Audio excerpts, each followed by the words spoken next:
C'est pas normal de courir comme ça derrière une chimère qui n'aboutit nulle part dans l'espace du réel. Ce serait bien plus raisonnable de consacrer toute cette énergie à supporter un club de handball de Ligue 2. Voilà. Mais oui, mais là au moins il y a des résultats, voilà, il y a du concret. On ferait mieux à la fin de construire ce qu'on appelle une amitié amoureuse. Bon, ça a moins d'allure.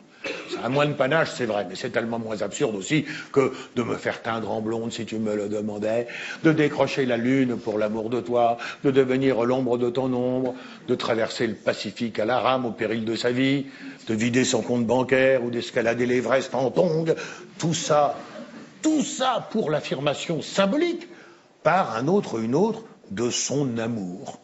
Un autre ou une autre qui n'a pourtant au bout du compte que le poids et l'importance qu'on a décidé de lui accorder dans un délire romanesque épouvantablement convenu. Et je ne peux pas ne pas laisser la conclusion au génial Marcel Proust, qui a écrit « On serait guéri à tout jamais du romanesque.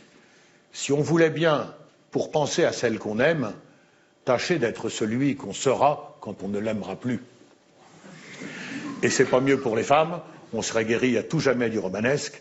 Si on voulait bien, pour penser à celui qu'on aime, tâcher d'être celle qu'on sera inévitablement quand, inévitablement, on ne l'aimera plus. Bien. Qu'est-ce qu'il nous reste ?